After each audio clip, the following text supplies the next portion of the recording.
పవర్లో ఎవడున్నాడన్నది కాదు ముఖ్యం, ప్రజల గుండెల్లో ఎవడున్నాడన్నదే అసలు ముఖ్యం. అర్థమైందా బాబు? ఇక మొదలెడదామా? స్టైల్ మార్చిన జగన్ ఇప్పుడు ముఖ్యమంత్రి కాదు, అధికారం కూడా ఆయన చేతుల్లో లేనే లేదు. కానీ జగన్ ఎక్కడికి వెళ్ళినా సరే జనం మాత్రం జాతరలకు వచ్చినట్లు జగన్ కోసం వస్తున్నారు.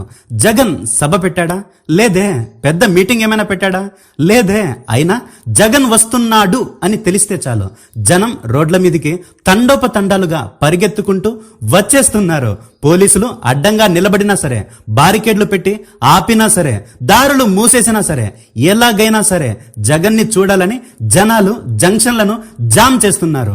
మొన్నటికి మొన్న జనాల్లో ఒకరు వాటర్ బాటిల్ ని విసిరేస్తే జగన్ దాన్ని చటుక్కున్న పట్టుకొని నీళ్లు తాగాడు. అది చూసిన జనమే కాదు, తన బాడీ గార్డులు కూడా వెంటనే ఆశ్చర్యపోయారు.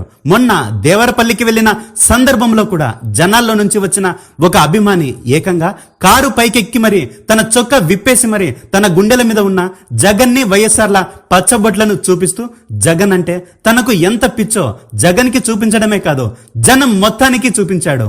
మరి నిన్నటికి నిన్న జనంలో నుంచి ఒకరు బులుగు టవల్ని గాల్లో ఎగరేస్తే జగన్ వెంటనే దాన్ని అందుకొని గాల్లో గిర తిప్పి జనాన్ని హోరెత్తించాడు. అంతటితో ఏమైనా ఆగాడా? లేదే. అలా కొంచెం ముందుకు వెళ్ళగానే మరొకరు జగన్ చేతికి కొరడానందిస్తే కూటమి ప్రభుత్వాన్ని నేను అధికారంలోకి వచ్చిన తరువాత అన్యాయం చేసిన ప్రతి ఒక్కడిని తన కొరడాతో జులిపిస్తానని జనం మొత్తానికి తన కొరడాని గాల్లో తిప్పుతూ మరి జనాన్ని ఉర్రూతొలగించాడు. వెంటనే జనం మొత్తం ఈలలు కేకలతో జై జగన్ అంటూ నినాదాలతో హోరెత్తించారు. ఇప్పుడు చంద్రబాబు విషయానికే వస్తే చంద్రబాబు ప్రస్తుతం ఆంధ్రప్రదేశ్ ముఖ్యమంత్రి. అంటే అధికారం ఆయన చేతుల్లోనే ఉంది, ప్రభుత్వం ఆయనదే, అధికార యంత్రాంగం కూడా ఆయన దగ్గరే ఉంది. కానీ ఒక నాయకుడి దగ్గర అధికారం ఉండడం వేరు, ప్రజల అభిమానం ఉండడం వేరు. ఇదే అసలు పాయింట్. ఇప్పుడు ఇంకో యాంగిల్. జగన్ ఏదైనా భారీ సభ పెట్టి అందరూ రండయ్యా అని పిలిస్తే జనం రావడం పెద్ద ఆశ్చర్యమేమీ కాదు. కానీ ఒక రైతును పరామర్శించడానికి వెళ్ళినా, ఒక పార్టీ నాయకుడిని కలవడానికి వెళ్ళినా, ఒక కుటుంబాన్ని చూడటానికి వెళ్ళినా సరే అక్కడ జనాలు చేరితే అదే ఇక్కడ అసలు ఇంట్రెస్టింగ్ పాయింట్. జగన్ ని చూడటానికి జనాలు జాతరలకు వచ్చినట్లు వస్తున్నారు. మరి చంద్రబాబును కనీసం చూడడానికి కూడా ఎందుకని రావడం లేదు? 40 years ఇండస్ట్రీ అంటాడు, కానీ ప్రజలు ఎందుకని పట్టించుకోవడం లేదు? 4 సార్లు ముఖ్యమంత్రి, 40 సంవత్సరాలకు పైగా రాజకీయాల్లో ఉన్నాడు. కానీ మీటింగ్ పెడితే కనీసం నలుగురు కూడా రావడం లేదు. మీటింగ్ వచ్చిన నలుగురిలో ముగ్గురు చంద్రబాబు గారు మాట్లాడుతున్న మధ్యలోనే టాటా బై అంటూ చంద్రబాబు ముందే వెళ్ళిపోతున్నారు. పోలీసుల చేత ఆపించినా సరే ఈ మీటింగ్ లో మేముండమయ్యా బాబు అంటూ పరిగెడుతున్నారు. కానీ జగన్ విషయంలో అలా కాదు. జగన్ పెళ్లికెళ్ళినా, ఫంక్షన్కి వెళ్ళినా, రైతులను పరామర్శించడానికి వెళ్ళినా, తన వైసీపీ నాయకులను అక్రమంగా జైల్లో వేస్తే వాళ్లను కలవడానికి వెళ్ళినా సరే ముందుగానే ప్రభుత్వం జగన్ కి సరిగ్గా సెక్యూరిటీ కూడా ఇవ్వడం లేదు. కానీ జగన్ ని చూడకుండా మాత్రం ఆపడానికి వేలాది మంది పోలీసులతో అడ్డుకోవడమే కాదు, ఎవరైనా జగన్ ని చూడడానికి వస్తే వారి మీద అక్రమంగా కేసులను వేసి అరెస్టులు చేస్తున్నా సరే, రోడ్ల మధ్యలో జేసీబీలతో అడ్డంగా గుంతలు తవ్వుతున్నా సరే, పెట్రోల్ బంకుల్లో పెట్రోల్ కొట్టకున్నా సరే జనాలు మాత్రం ఎక్కడా ఆగడమే లేదు. పొలాల వెంబడి, కాలుల వెంబడి, ముళ్ళ పొదల్లో పెద్ద పెద్ద రాళ్లు వేసుకుని మరి, గోడలు దుంకి మరి, బారికేడ్లను సైతం తోసేసుకుంటూ జగన్ ని కలవడానికి వెళ్తున్నారు. జనాలు జగన్ ని కేవలం చూడటం కోసమే వెళుతున్నారు అనుకుంటే అది నీ పొరపాటు. జగన్ ని 2009 నుంచి జనాలు చూస్తూనే ఉన్నారు. ఇప్పుడు కొత్తగా చూడటం ఏముంది? 2024కు ముందు జగన్ వేరు. 2019లో 175కి 151 సీట్లు గెలిచిన జగన్ కి ఇంత అభిమానం దక్కనే లేదు. కానీ నేడు 11 సీట్లకు పడిపోయిన తర్వాత మాత్రం జగన్ గ్రాఫ్ అమాంతం పెరిగిపోయింది. ఎక్కడైనా అభిమానం అనేది రాజకీయాల్లో గెలిస్తే అమాంతం పెరుగుతుంది, అదే ఓడితే అమాంతం పడిపోతుంది. కానీ ఒక్క జగన్ విషయంలో మాత్రం ఇది పూర్తిగా రివర్స్. 50 ఏళ్ల నుంచి రాజకీయాల్లో ఉన్న నాయకులు చేయలేనటువంటి పనులను కేవలం 5 ఏళ్లలో జగన్ చేసి చూపించాడు.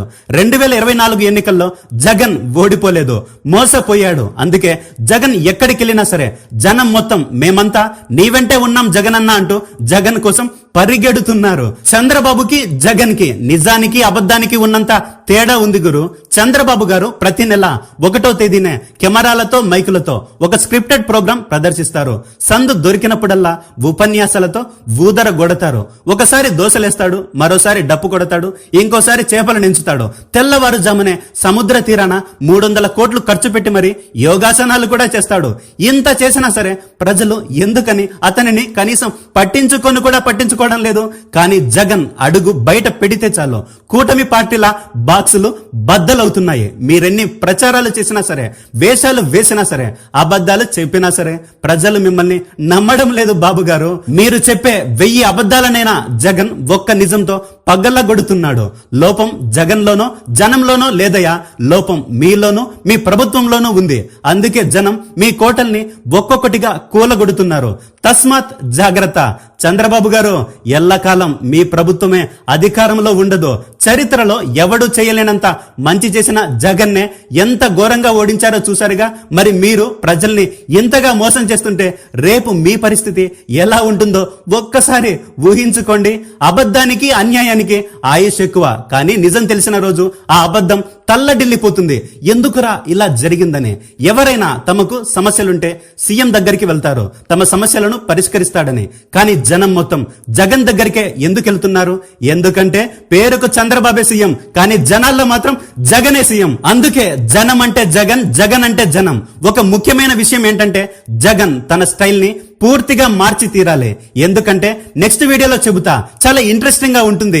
మీ ఊహకు అందని విధంగా జగన్ తన జనయాత్రలో మొన్న వాటర్ బాటిల్, నిన్న చొక్కా విప్పిన పచ్చబొట్టు, నేడు జగన్ గాల్లో గిరగిరా తిప్పిన బులుగు టవల్, కూటమి ప్రభుత్వం మీద జగన్ జులిపించిన కొరడ, ఇక రేపటి నుంచి జగన్ అడుగు పెట్టిన ప్రతి చోట మీ ఊహకు అందనివి జరుగుతాయి. జగన్ తన చొక్కా విప్పి మరి గాల్లో తిప్పుతాడు, తన అభిమానులకు అందజేస్తాడు కూడా. జగన్ చేతిలో రేపటి నుంచి కొత్త ఆయుధాలన్నీ మీకు కనబడుతాయి. జనాలు జగన్ ని చూడటం కోసం మాత్రమే కాదు, మేమంతా నీతోనే ఉన్నామని జగన్ కి చెప్పేందుకు వెళుతున్నారు. జగన్ అంటే పవర్ కాదు, ఒక ప్రభంజనం. ఫైనల్ గా మొదలు పెట్టిన దానితోనే ముగిస్తా. పవర్ లో ఎవడున్నాడన్నది కాదురా ముఖ్యం, ప్రజల గుండెల్లో ఎవడున్నాడన్నదేరా అసలు ముఖ్యం. అర్థమైందా రాజా?